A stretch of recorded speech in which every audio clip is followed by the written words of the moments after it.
All right, we're off and running on the 2025 college football team by team and game by game predictions. So far, I have done Tennessee, Clemson, and Nebraska. That's an SEC team, an ACC team, and a Big Ten team. That means up today, it's time to predict a team from the Big 12.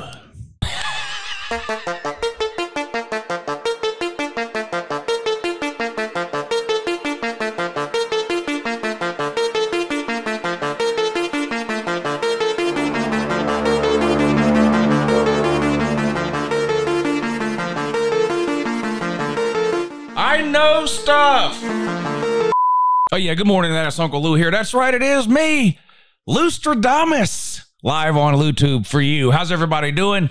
Hit the thumbs up here at the start of the video. Subscribe if you're new. I'm doing a whole series of these prediction videos. I do them every single offseason. We're going to go through about 40 or 50 teams between now and around the midway point of August. I've done 3 so far: Tennessee, Clemson, and Nebraska, one each from the SEC, ACC, and Big Ten. So up today, figure we'd do a team from the Big 12 and take a look at Arizona State. And Arizona State had a great year last year, completely out of the blue, too. A surprise to everybody, probably, except Arizona State themselves. They were picked to finish dead last in the Big 12 last year, and of course, they ended up winning the Big 12, making the college football playoff. They finished the season at 11-3. They were 10-2 in the regular season. They lost a couple of games in the first half of the season on the road, one at Texas Tech and one at Cincinnati, but then they kind of got hot. They had a bye week after that loss to Cincinnati, and that's when things really started to click there for Arizona State behind quarterback Sam Leavitt and running back Cam Scatterbo. More on him in a second. He's, of course, gone off to the NFL.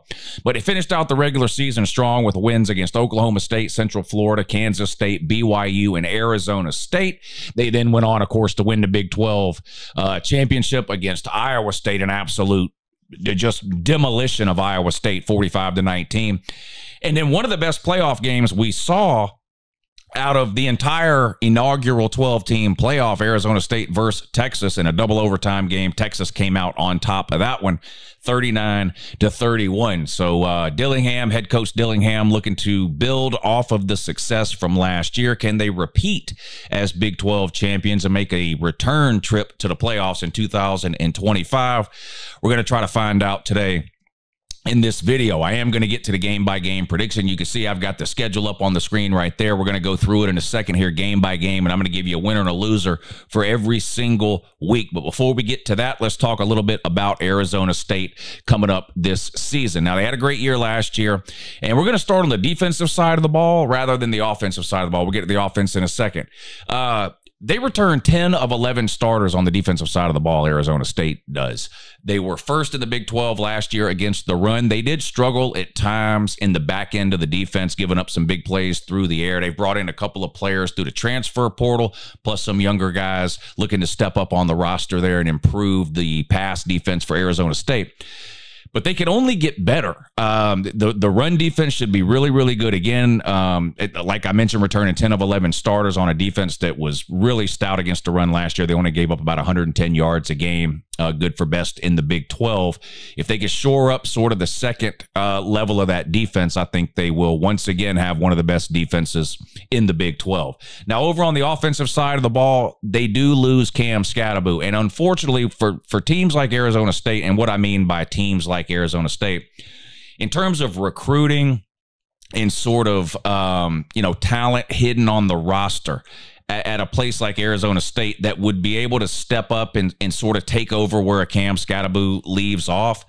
First of all, any team in the country would have a hard time replacing the production and just the sort of gamer kind of mentality that you got from Cam Scatterbo last year, but particularly somebody like Arizona State who just, it's no shot at Arizona State here, but, they don't recruit in the top 5 or top 10. They don't tend to have second and third string players sort of waiting in the wings that could replace somebody like a Cam Scatterbo. That's not to say that Arizona State can't have a good running game in 2025. Sam Leavitt can do a little bit of that himself from the quarterback position. We'll talk about him in a second. But when it comes to the running back position at Arizona State, there is not another Cam Scatterbo that's getting ready to take the field for the Sun Devils. There's just not. It's going to have to be kind of a running back by committee type of approach. The offensive line is going to have to play well, help open up some holes for that run game. And maybe you end up with sort of a combination of 2 or 3 different running backs at Arizona State that can hopefully, if you're a Sun Devil fan, come close to providing the type of production that you got out of Scatteraboo last season. Now, what I think there is no chance of replacing at Arizona State is sort of what Scatteraboo did for that team beyond just his sort of stat line, right?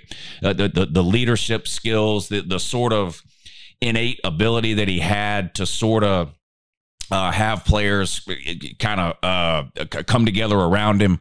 He seemed to make other players better, which is extremely hard to do from the running back position. That's usually a trait you look at a quarterback for.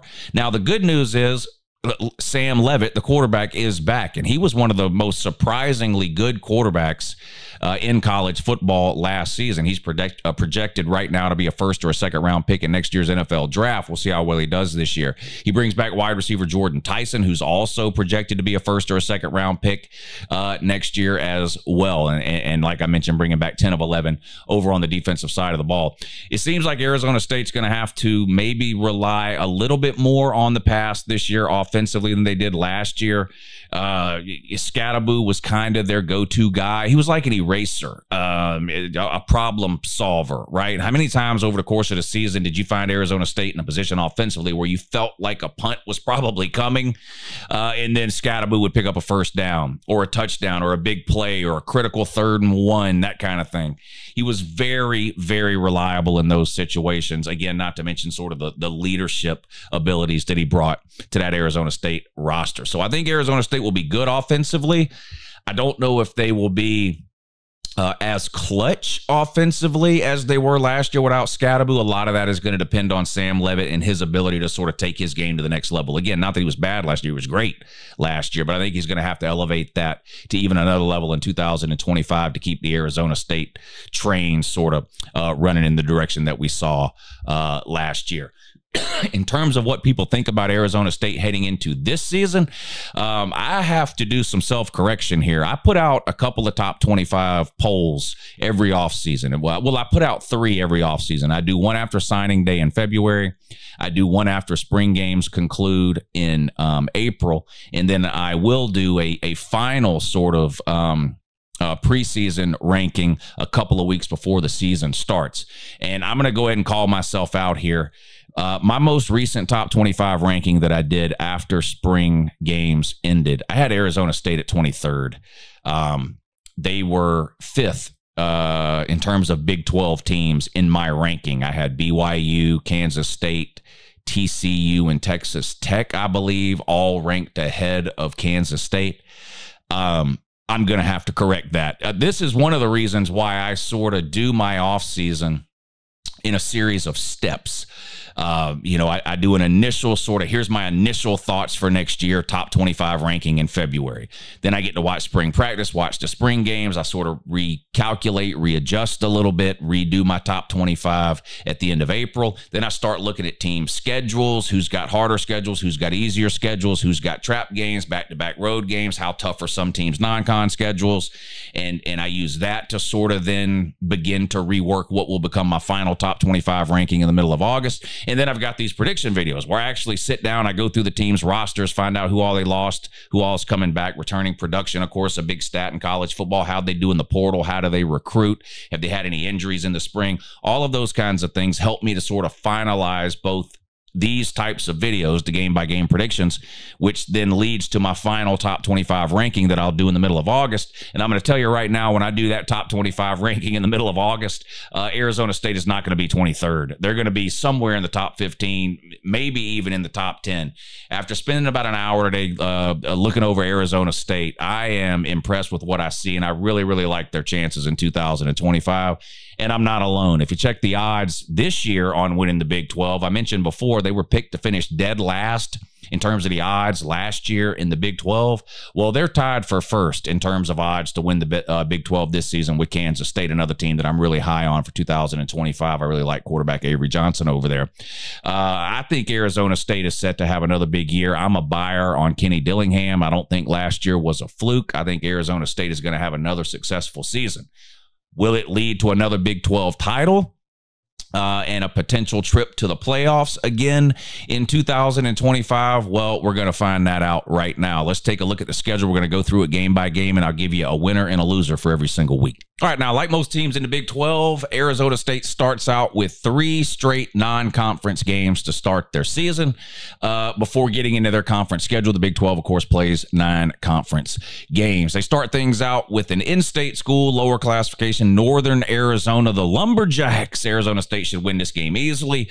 Sort of a good get-your-feet-wet game here. Give the fans a chance to sort of see what Arizona State might look like for 2025, but this will be almost a name-your-score type of game. I'd be absolutely shocked if Northern Arizona provides much of a challenge at all to Arizona State. They'll be 1-0.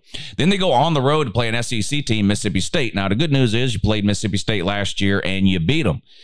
The even better news is I don't expect Mississippi State to be any good in 2025 either. They were one of the worst teams, not just in the SEC, but in all of the Power Four last year, Mississippi State was, and they are showing no signs of turning any corner or turning things around there.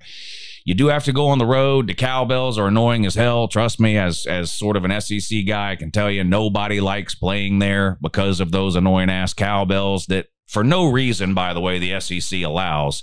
No other stadium, by the way, in the SEC are you allowed to bring in, quote-unquote, noise makers, artificial noise makers. But for whatever reason, to the hicks and shit kickers out in Mississippi, they let those deadbeats bring those cowbells in, and it's absolutely annoying. And when you watch this game on TV, you will be absolutely ready to jump out of a window after about 10 minutes. I can promise you. It's annoying as shit. That's the bad news. Good news is I think you'll get the win on the road in Starkville. I think you're 2-0. Then you come back home for your final non-con game against Texas State. Again, I'm not here to crap on teams like Northern Arizona and Texas State. And look, in years past, there were years where you looked at an Arizona State team and you went, boy, they better hope they win those group of 5 games. You know, there's no guarantee. Arizona State, to me, appears to be somebody that is past that point. Not that you take anything for granted, right? Every time you roll the ball out on the field, you got to be ready to play. We see upsets every single week in college football. And is it possible that something happens and Arizona State drops a game to a Northern Arizona or a Texas State? It's possible in that anything is possible. Is it likely or predictable? No. I think Arizona State wins again. They're 3-0. And now the conference schedule starts with 2 games at Baylor and home against TCU before the first bye week. I was really high on Dave Aranda when Baylor hired him. I thought Florida should have went after Dave Aranda instead of Billy Napier. It turns out neither one of them might not be any good, Billy Napier or Dave Aranda. He's really struggled at Baylor. Now, they did get warm the second half of last season. I don't really want to use the word hot. I mean, they were a better team, I guess. If you're trying to sort of put a positive spin on Baylor's season from last year, maybe you could say they sort of they got better as the season went along. And if you're a Baylor man, you're hoping they can sort of continue that throughout the offseason and into next season. I don't think they're at a position where they're beating Arizona State. Now, here's the thing. As good as Arizona State was last year, they lost a couple of these games early on the road. You remember they lost to Cincinnati and they lost to Texas Tech, 2 teams that, in my opinion, Arizona State was clearly better than. You're better than Baylor. It's on the road. So I think there's a possibility here if Baylor is improved and can carry that momentum forward from the end of last season. I think this could be a tricky game for Arizona State. I'm going to side with the Sun Devils here, though, and give them a close win on the road at Baylor. And you come back home and they play TCU. Now, there's some people that are high on TCU this year. Sonny Dykes, the coach out there, they made the national title game a couple of years ago and seem to have been an afterthought in the world of college football since then. They followed up their national championship game loss to Georgia with a home opening loss the following year to Colorado. And honestly, it feels like that's the last time anybody has paid all that much attention to TCU. It's a home game for Arizona State. This is a game they have to win. I've picked you to beat Baylor on the road, but you could lose that game, which of course would make the TCU game even much more of a must-win type situation. But I think you beat both Baylor and TCU. I've got you at 5-0 heading into the bye week. You come out of the bye week and you have to play on the road at Utah. I am sort of on the fence with Utah. I think Whittingham is one of the best coaches in all of college football, period. Unfortunately, kind of like Arizona State, Utah is not a school that can compete in the recruiting world when it comes to getting top 5 or top 10 classes. So what ends up happening at a place like Utah, and you see this at other schools across the country too, who have good coaching staffs but are unable to recruit elite players across the board. Every so often they end up with a roster that's sort of loaded with veteran experienced players. And maybe no one player on the team is an All-American, or maybe no one player on the team is necessarily a top 10 draft pick or anything like that. But as a team, they've learned to play together so well over an extended period of time and are so well coached that they end up with one of these 10 or 11 win seasons. We've seen Utah do that a bunch of times under Whittingham. I really, really like him and his staff as a coach. They've lost Cam Rising. Well, really, they haven't had Cam Rising for the last couple of years. He sort of suffered some injuries over the last couple of years. He's officially gone now, and they're sort of officially moving on from the Cam Rising era. Utah is one of the most physical teams year in and year out, going back to their days in the Pac-12 and now of course, in the Big 12, and talked about how good Arizona State's run game is. Utah's got a really good run defense, or how good Arizona State's run defense was last year. They led the Big 12. Utah, really good, tough, physical lines of scrimmage, usually really good against the run too. I actually think you drop this game on the road at Utah. Now, I do think Arizona State's a better team than Utah. The reality of college football, and you can go back and look at last year's Arizona State team, most teams are going to lose a game, sometimes two, to teams that are inferior. You know, if the better team won every single game in college football, there'd be no reason to watch. There'd be really no reason to play the game. You could just say, well, this team's better, we'll give them the win. It's at Utah. It's a tough place to play. You are kind of used to playing there from the Pac-12 days. Both these schools, of course, came from the Pac-12. Again, I am admittedly on the fence about Utah this year, and I don't think when I do my Utah prediction that I'm going to have them winning 10 or more games. However, I do think because Utah is so well coached, they will win a game or two, maybe that people don't expect. And unfortunately for Arizona State, I think this is one of those games. I think Utah gets the win, and Arizona State takes their first loss on the road in Salt Lake City. You follow that up with a home game against Texas Tech. I am high on Texas Tech. I think they're set to have a breakout year. I think they will be competing in November for the Big 12 championship. Whether that means they make the Big 12 championship game or not, we'll see. I expect this to come down in terms of the Big 12 race, very similar to what happened last year, where you go into the last 1 or 2 weeks of the regular season in the Big 12 with 4 or 5 teams still alive to make the Big 12 championship game. I think Texas Tech will be one of those teams. I think they're good enough to compete to win the Big 12 this year.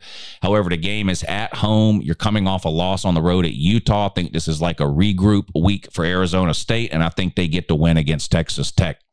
Another home game the following week against Houston, who seems to be spinning their wheels. They seem to be better before they joined the Big 12. And I'm not just talking about their record.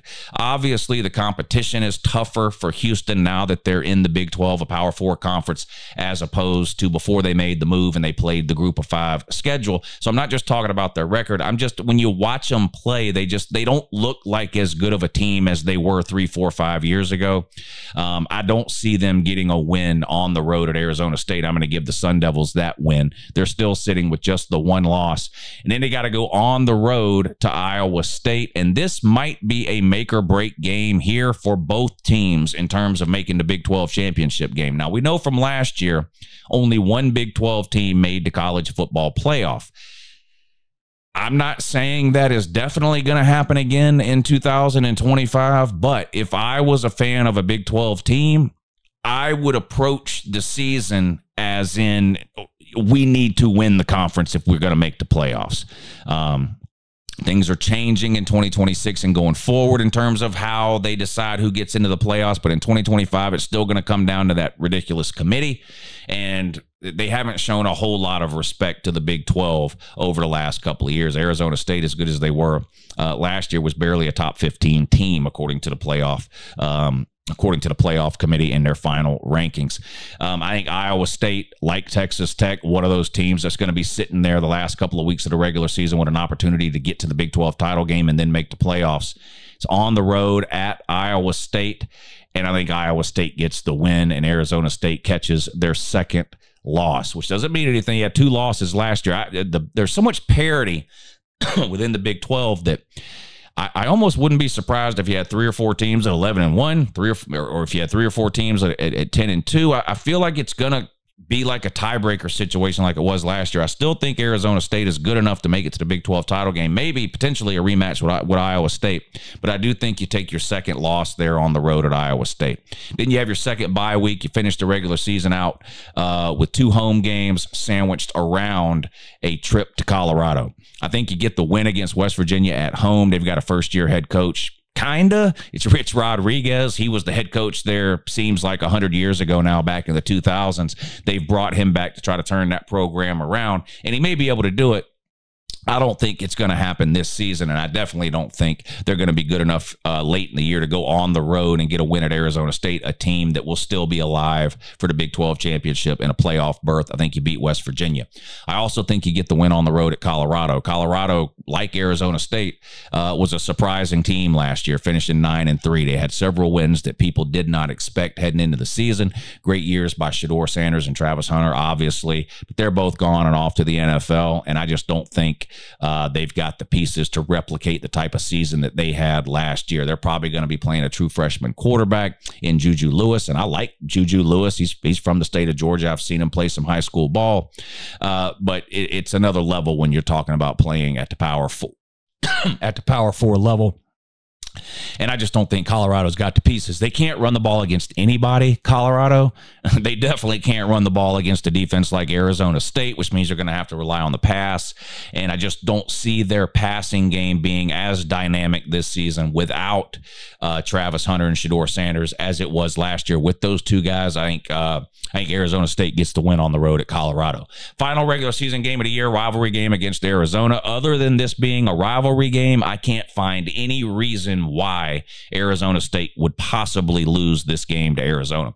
I think Arizona was a better team last year than they will be this year, and they were extremely disappointing last year. I think Arizona State wins against their in-state rival, Arizona. They finished the regular season at 10-2 with losses on the road at Utah and on the road at Iowa State. I still think at 10-2, there's a good chance Arizona State makes the Big 12 championship game, and believe it or not, Lustradamus has been wrong before. So maybe you go 11-1 or 12-0, in which case you're almost guaranteed a spot to the Big 12 championship game. But I think the most likely scenario here is that you drop a couple of road games. There's some tricky ones at Baylor, at Mississippi State, at Utah, at Iowa State, at Colorado. I think you lose 2 of those road games. I'm going to go with Utah and Iowa State. You finish at 10-2. All right, let me know down below where you think I'm wrong. What do you think Arizona State is going to do in 2025? Do you think they can repeat as Big 12 champions and make a return trip to the playoffs, or are they set to take a big step back as the loss of Cam Scatterbo just too much to overcome? Appreciate you watching. Please hit the thumbs up if you hadn't already. Subscribe if you're new,